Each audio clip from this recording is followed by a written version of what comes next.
पूरा प्रकाश डालेंगे माननीय मुख्यमंत्री जी।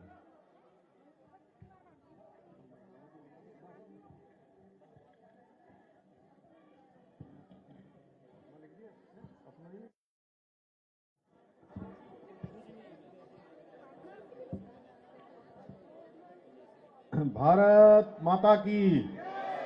भारत माता की, भद्रराज भगवान की, भगवान बलराम की, सुरगंडा मैया की, गंगा मैया की, यमुना मैया की। जौनपुर क्रीड़ा एवं सांस्कृतिक विकास महोत्सव गरखेत द्वारा आयोजित 26वां विशाल खेलकूद एवं सांस्कृतिक एवं विकास महोत्सव में मंच पर आसीन धनोल्टी विधानसभा के लोकप्रिय विधायक, बहुत ही सहज सरल और लगातार विकास को समर्पित रहने वाले, लगातार इस क्षेत्र के लिए प्रयास करने वाले यहाँ के लोकप्रिय विधायक आदरणीय प्रीतम सिंह पवार जी, और इस क्षेत्र से जिन्होंने पहले विधायक के रूप में और मंत्री के रूप में काम किया और अब देहरादून राजपुर क्षेत्र में उस क्षेत्र के लोकप्रिय विधायक और आप सबसे लगातार अपनी जड़ों से जुड़े रहते हैं, ऐसे आदरणीय खजानदास जी, जिलाध्यक्ष भारतीय जनता पार्टी भाई राजेश नौटियाल जी, ओबीसी आयोग के अध्यक्ष श्री संजय नेगी जी, मंडल अध्यक्ष करण भंडारी जी, जिला सहकारी बैंक के अध्यक्ष सुभाष रमोला जी, जौनपुर क्रीड़ा एवं सांस्कृतिक विकास मंच गरखेत के अध्यक्ष श्री सुरेश पवार जी, सचिव श्री सुनील भंडारी जी, राजेश नौटियाल जी, हमारे बहुत वरिष्ठ नेता और पूर्व में विधायक रहे आदरणीय जोत सिंह गुंसोला जी, पूर्व नगर पालिका मसूरी के अध्यक्ष मनमोहन मन्नू भाई, ओपी उन्याल जी, पूर्व पालिका अध्यक्ष मसूरी, सीता रावत जी, ब्लॉक प्रमुख गीता रावत जी, पूर्व ब्लॉक प्रमुख और प्रदेश महामंत्री भारतीय जनता महिला मोर्चा सीता रावत जी, ब्लॉक प्रमुख मीरा सकलानी जी एवं हमारी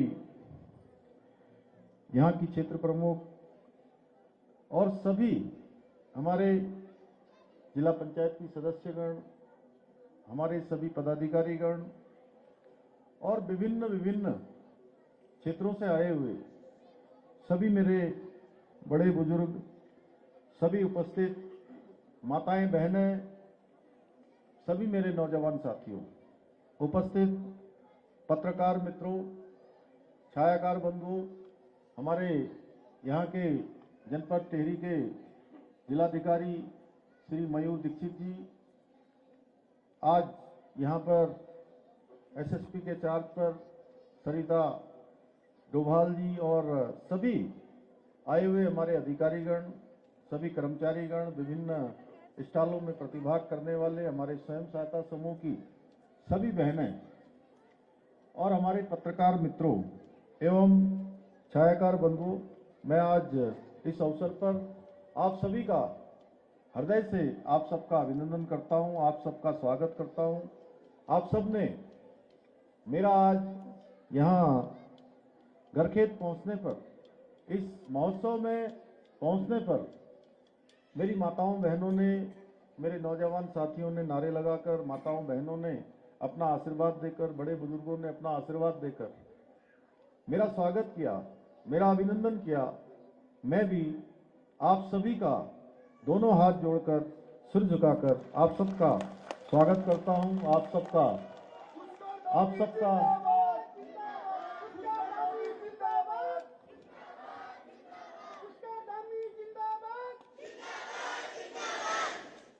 आप सबका अभिनंदन करता हूं। प्रकृति की गोद में बसे आप सभी के बीच में, जहां भगवान भद्रराज हम सबको अपना आशीष प्रदान कर रहे हैं, और आप सबके बीच में आकर मुझे बहुत ही यहाँ पर हर्ष की अनुभूति हो रही है। भाइयों बहनों, इस तरह के जो विशिष्ट आयोजन हैं, ये महोत्सव हैं, क्रीड़ा के महोत्सव हैं, सांस्कृतिक महोत्सव हैं, विकास की प्रदर्शनी है, ये हमारी सभी जो सांस्कृतिक धरोहर है। मैं अभी प्रीतम भाई से पूछ रहा था, हमारी बहनों ने कितना शानदार परिधान धारण किया हुआ है, उनके सर से लेकर नीचे तक घाघरा, जो इन्होंने हमारी पारंपरिक जो आभूष है उस सब को पहनकर अपनी संस्कृति से जुड़ने का काम किया है। और ये सारे के सारे आयोजन जिसमें हम भाग लेते हैं, ये हमारी आने वाली जो भावी पीढ़ी है, उस भावी पीढ़ी तक हमारी विरासत को और हमारी संस्कृति को पहुंचाने का काम करते हैं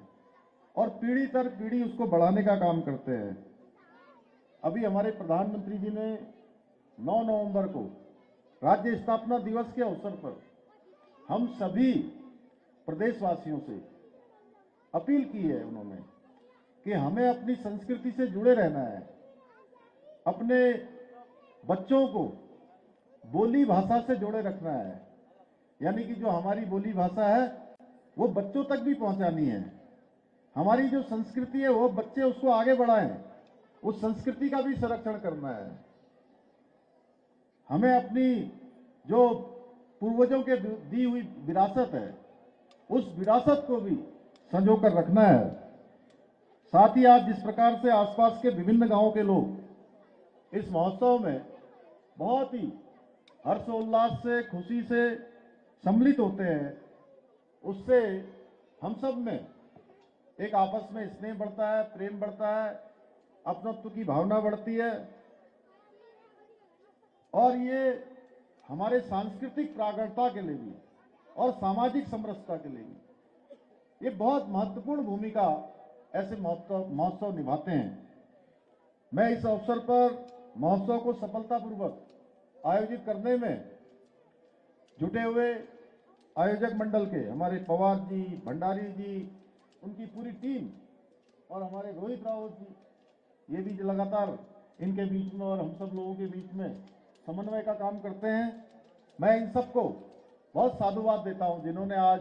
मुझे भी आप सबके बीच में उपस्थित होने का अवसर प्रदान किया। हमारे माननीय विधायक जी का भी मैं हृदय से इनका भी धन्यवाद करता हूं कि माननीय विधायक जी का भी बहुत ज़्यादा आग्रह था कि आप सबके बीच में आना है और आप सबके बीच में प्रतिभाग करना है। हमारे राजपुर क्षेत्र के विधायक जी, अब विधायक तो ये वहाँ के हो गए, लेकिन यहाँ कोई भी कार्यक्रम होता है तो ये भी उसकी लगातार पैरवी करते रहते हैं कि यहाँ आपको जरूर आना है, जरूर जाना है। तो भाइयों बहनों, उत्तराखंड की जो लोक समृद्धि संस्कृति है वो बहुत समृद्ध है और अपने आप में बहुत इसमें विशिष्टताएं हैं। और मैं सच बताऊं तो आप सबको यहां मैं देख रहा हूं तो मैं पिछले वर्ष जब लंदन गया था निवेश सम्मेलन में, उस निवेश सम्मेलन में जब मैं वहां पहुंचा तो यूके बोलते हैं, इंग्लैंड को भी यूके बोलते हैं, यूनाइटेड किंगडम, और हमारे उत्तराखंड को भी यूके बोलते हैं ना, ऐसा ही है मनु भाई। तो जब मैं लंदन गया और 8.5 घंटे की यात्रा करने के बाद, मेरी पहली इतनी लंबी यात्रा थी, और उस यात्रा के बाद उत्तराखंड के जो प्रवासी भाई बहन वहां रहते थे उन्होंने एक सांस्कृतिक कार्यक्रम आयोजन किया था और लगभग 8:30-9 बजे मैं वहां पहुंचा हूंगा और 1-1.5 घंटे बाद उनका कार्यक्रम था। काफी लंबी यात्रा के बाद फिर सड़क मार्ग से 1.5 घंटे की यात्रा करने के बाद जब मैं 10:30-11 बजे के बीच में उनके बीच में पहुंचा तो मैं थोड़ी देर के लिए बिल्कुल आश्चर्यचकित हो गया। एक तो थोड़ी नींद भी मुझे आ रही थी, मैं सोच रहा था कि मैं अपने वाले यूके में हूं या लंदन वाले यूके में हूं, क्योंकि जैसे आप लोगों ने ये सर में गांटू पहन रखा है और ये घाघरा पहन रखा है, उसी प्रकार से वहां हमारी जो माताएं बहनें थी उन्होंने 3 प्रकार के कल्चर वहां मेरे देखे एक साथ। वहां पर गढ़वाली भी उन्होंने अपना जो वेशभूषा है उस वेशभूषा में भी थे, और कुमाऊनी वाले भी थे और जौनसार के भी लोग थे और सबके सांस्कृतिक कार्यक्रम अलग अलग तरीके से वहां पर आयोजित हुए। यानी कि 7 समुंदर पार में भी हमारी संस्कृति को जीवंत रखने का काम हमारे उत्तराखंड से जुड़े हुए प्रवासी लोग करते हैं। हमारी सरकार भी आज इन लोक भाषाओं को और लोक साहित्य में कुमाऊनी, गढ़वाली, जौनसारी सहित राज्य की जितनी भी अन्य बोलियां हैं, उन बोलियों में उत्कृष्ट साहित्य सेवा के लिए उत्तराखंड साहित्य गौरव सम्मान हमने देने का प्रावधान कर दिया है। इसको सम्मान दिया जा रहा है। इसके पीछे हेतु है कि हमारी बोली भाषाओं को उनको प्रोत्साहन हो, लोग उसमें आगे बढ़ें और जो हमारे पूर्वजों के द्वारा जो हमारे को एक विरासत दी है, उस विरासत को पीढ़ी दर पीढ़ी बढ़ाने का काम करें। आज प्रदेश के विभिन्न धार्मिक एवं सांस्कृतिक स्थलों का पुनर्निर्माण करवाने के साथ, नवनिर्माण करवाने के साथ सांस्कृतिक मेलों के आयोजन और इस प्रकार के महोत्सवों को भी भव्य रूप से किया जा रहा है। मैं इसके लिए सभी आयोजनकर्ताओं को बहुत शुभकामनाएं देता हूं। इसके साथ ही प्रदेश की विभिन्न स्थानीय भाषाओं में आज ग्रंथ प्रकाशन एवं फिल्म निर्माण में भी आर्थिक सहायता राज्य सरकार की तरफ से प्रदान की जा रही है। हम नई फिल्म नीति में लेकर आए हैं, उसमें हम एक बड़ी धनराशि आज उत्तराखंड के अंदर फिल्म निर्माण करने वालों को दे रहे हैं। ये हम सभी के लिए बड़े गर्व की बात है कि हाल ही में हमारी प्रथम जौनसारी फिल्म रिलीज हुई है। आप सबको पता होगा,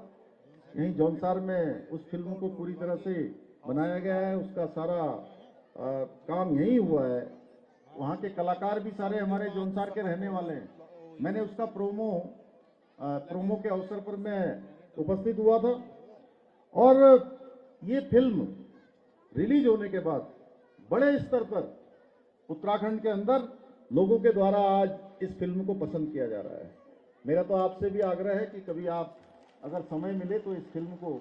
जरूर देखना चाहिए, जिसमें हमारी जौनसार की समृद्ध सांस्कृतिक जो एक धरोहर है, समृद्धि है, वो सब उसमें दर्शाई गई है। इसके साथ ही हमारी सरकार प्रदेश के पारंपरिक जो हमारे खेल हैं, उन खेलों को भी निरंतर प्रोत्साहित करने का काम कर रही है। भाइयों बहनों, हमारी सरकार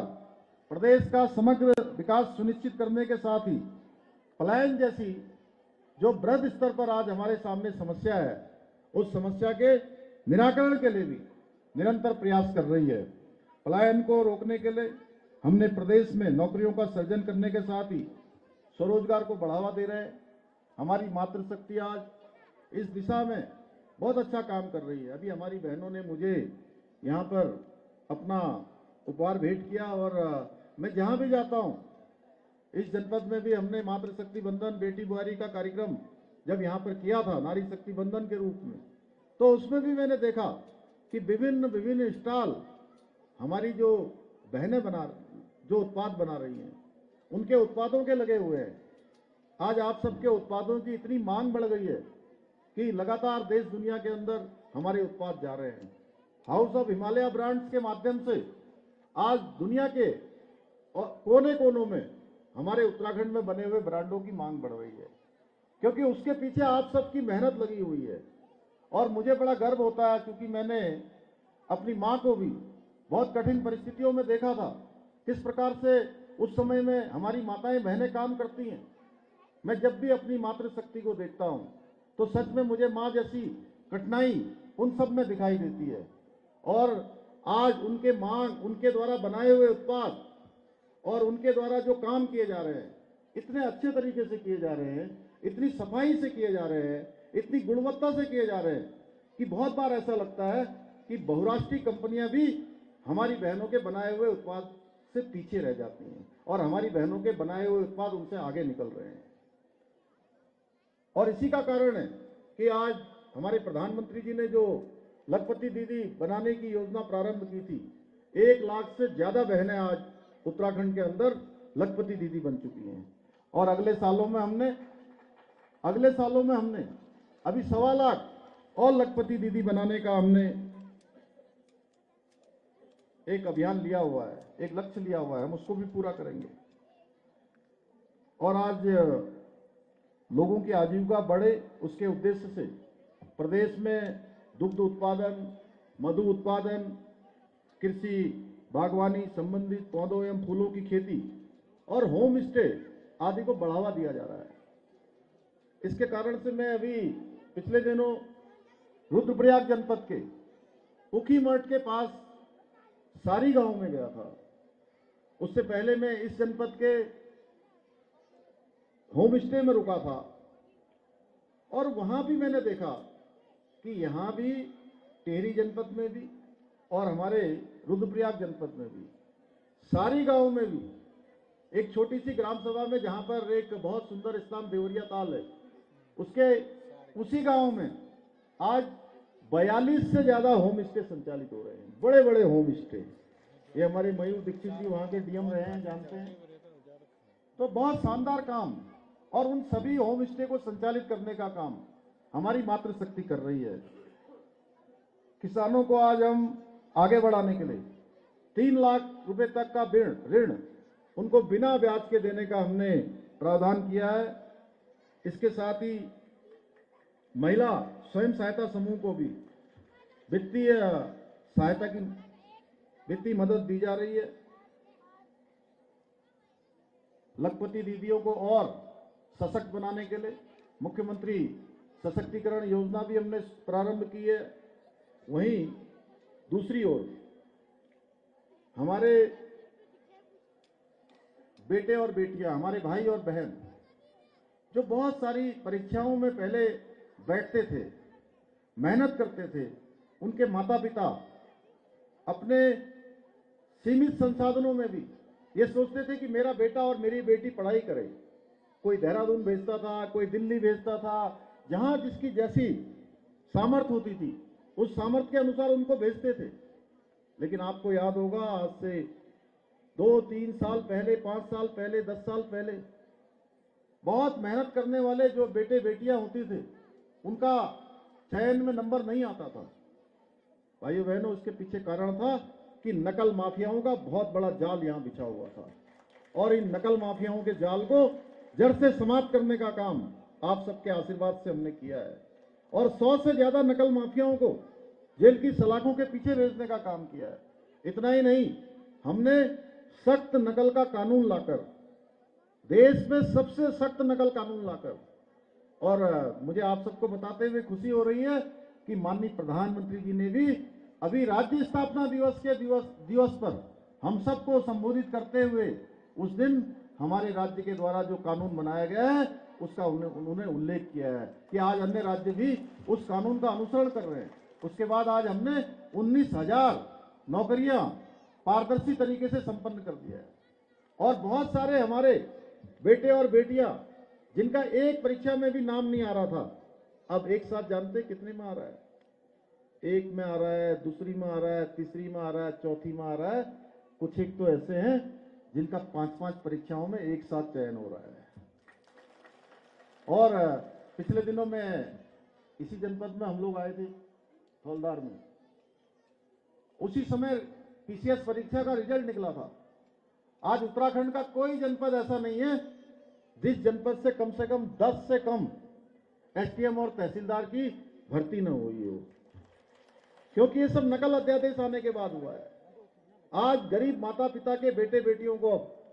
ये विश्वास हो गया है, उनके माता पिता को भी ये विश्वास हो गया है कि अगर हम अपने बेटे और बेटी के लिए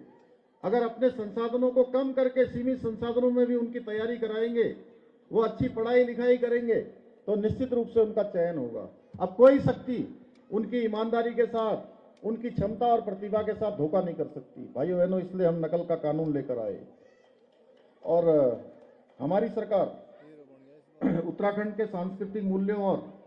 जो डेमोग्राफी है, आज जो एकदम से जनसंख्या में तमाम प्रकार से आज परिवर्तन देखने को मिल रहा है, उसको संरक्षित रखने के लिए भी संकल्पबद्ध होकर काम कर रही है। इसी संकल्प के साथ हमने लैंड जिहाद और थूक जिहाद जैसी जो घृणित मानसिकता के खिलाफ कड़ी कार्रवाई के करने के साथ ही प्रदेश के अंदर एक सख्त धर्मांतरण का कानून भी लागू किया है। इतना ही नहीं, बहुत जल्दी प्रदेश के अंदर आज हम जगह जगह हमारे जितने प्रदेश के लोग हैं उन लोगों से सब जगह पर हमने सुझाव मांगे हैं। हमारे जिलाधिकारी, हमारे उप जिलाधिकारी इस काम को आज लगातार आगे बढ़ा रहे हैं। सभी के सुझाव जो आएंगे उनके सुझाव के आधार पर हम प्रदेश के अंदर जल्दी एक सख्त भू कानून भी लेकर आएंगे। जो उत्तराखंड के राज्य के मूल स्वरूप को बिगाड़ने का प्रयास कर रहे हैं उनके खिलाफ हम कठोर कार्रवाई कर रहे हैं। आपने देखा होगा पिछले 2-3 महीनों में लगातार हमारी कार्रवाइयां हुई हैं। हमने भरारी सेठ जो हमारी ग्रीष्मकालीन राजधानी है वहां पर सारे जो हमारे अनुभवी लोग हैं उनके साथ बैठक की है, सबके सुझाव लिए हैं, सबके साथ विचारों का आदान प्रदान किया है और जल्दी हम इसका प्रारूप तैयार कर रहे हैं।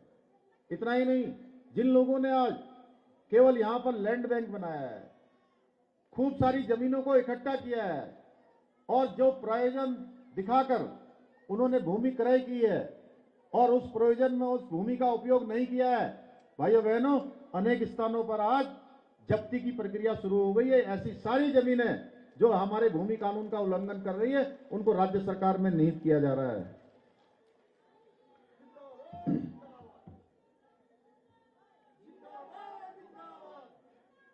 मुझे पूरा विश्वास है कि आप लोगों का साथ, आप लोगों का आशीर्वाद, आप लोगों का स्नेह, आप लोगों की शुभकामनाएं इसी तरह से हम सब पर बनी रहेगी और हम सब मिलकर जो हमारा विकल्प रहित संकल्प है, ये विकल्प रहित संकल्प है जिसमें कोई विकल्प न हो, यानी कि जो हमारा संकल्प है उसके बारे में हम कहीं पीछे नहीं हटेंगे, कोई दूसरा रास्ता नहीं खोजेंगे। और हमारे प्रधानमंत्री जी ने जो हमसे अपेक्षा की है, बाबा केदार के धाम से जो उनके मुख से शब्द निकले थे कि 21वीं सदी का तीसरा दशक उत्तराखंड का दशक होगा, तो भाइयों बहनों, हमको इस दशक को यानी कि इन 10 सालों में उत्तराखंड को हिंदुस्तान के शिखर पर ले जाना है, दुनिया के शिखर पर ले जाना है, हिंदुस्तान का श्रेष्ठ राज्य बनाना है, अग्रणी राज्य बनाना है, एक आदर्श राज्य बनाना है। इस मूल मंत्र को हमें साकार करना है। मैं आज के इस अवसर पर जौनपुर क्रीड़ा एवं सांस्कृतिक विकास मंच गरखेत द्वारा जो मुझे एक 13 सूत्रीय मांग पत्र दिया गया है, मैं इसको अपने साथ ले जा रहा हूं और साथ ही एक हमारे विधायक जी ने भी, हमारे यहाँ के पहले वाले विधायक जी ने और हमारी आयोजन मंडल ने यहाँ भद्रराज मंदिर जाने के लिए जो 6 किलोमीटर मार्ग रह गया है, वो 6 किलोमीटर मार्ग आगे की योजनाओं में उसको प्रस्तावित किया जाएगा। मैं इसकी घोषणा करता हूं। साथ ही अगलाट मोटर मार्ग 10 से लेकर ठक्कर कुदाऊं, खास कुदाऊं होते हुए स्वेल चक तक मोटर मार्ग का निर्माण जिसकी 4 किलोमीटर की लंबाई है उसको किया जाएगा। जौनपुर क्रीड़ा एवं सांस्कृतिक विकास महोत्सव को राजकीय मेला घोषित किया जाएगा। गरखेत में एक स्थायी हेलीपैड का निर्माण किया जाएगा और ये मैं सारे अपने साथ लेकर जा रहा हूं, इसका परीक्षण करके इसको आगे की कार्रवाई प्रारंभ की जाएगी। मेरे सभी जनप्रतिनिधियों के द्वारा मुझे बहुत सारे यहाँ पर अपने पत्र दिए हैं, मैं उन सभी पत्रों को अपने साथ लेकर जा रहा हूं, उन सभी को आगे की कार्रवाइयों में सम्मिलित किया जाएगा। पुनः एक बार आप सभी का इस अवसर पर मुझे आमंत्रित करने के लिए सभी आयोजकों को हृदय की गहराइयों से धन्यवाद करते हुए और आप सबको शुभकामनाएं देते हुए इस महोत्सव की सफलता के लिए आप सबका फिर से एक बार स्वागत करते हुए अपनी बात को समाप्त करता हूं। बहुत बहुत धन्यवाद।